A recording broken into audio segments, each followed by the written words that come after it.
अब हम क्या देखेंगे, ट्रायल बैलेंस। ट्रायल बैलेंस क्या होता है, एक ऐसे स्टेटमेंट होता है जिसे हम सभी खाते अकाउंट्स का डेबिट और क्रेडिट बैलेंस एक जगह पर लिखते हैं ताकि ये चेक कर सकें कि हमने जो लेजर में सब कुछ सही तरीके से लिखा है, मतलब पोस्ट किया है या नहीं।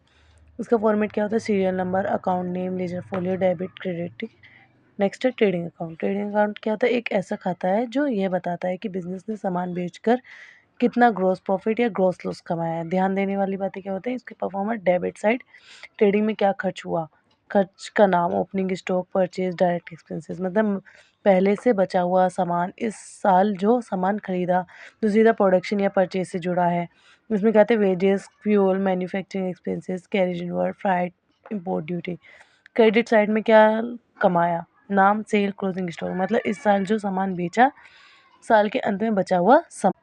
इसका फॉर्मेट क्या है, टू ओपनिंग स्टॉक, इसमें परचेज रिटर्न लेस करा जाता है, wages, carriage inward, freight, octroi duty, power, fuel, other direct expenses, to gross profit, credit down if any total. और क्रेडिट साइड में by sales return, net sales by closing stock, ये format होता है। Credit side ज़्यादा है तो profit, debit side ज़्यादा है तो loss. Profit and loss account यह जानने के लिए बनाया जाता है कि बिजनेस ने साल के अंत में कितना मुनाफा, प्रॉफिट कमाया है, कितना घटा, लॉस हुआ।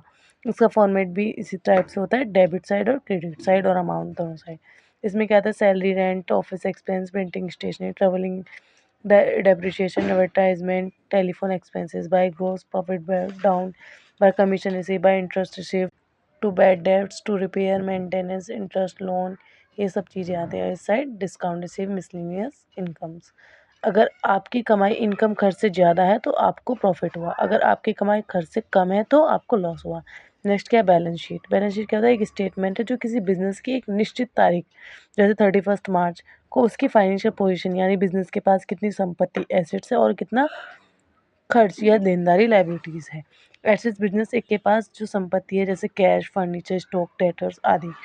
लाइबिलिटी, बिजनेस पर जो देनदारी है जैसे loan, creditors, bills payable. Capital, मालिक द्वारा लगाया गया पैसा plus net profit minus drawing. ये फॉर्मेट होता है बैलेंस शीट का, ठीक है। दोनों साइड का टोटल हमेशा बराबर होता है। एज पर ट्रेडिशनल फॉर्मेट में ये इस टाइप से बनता है, ठीक। ये पूरा फॉर्मेट है ट्रेडिशनल फॉर्मेट।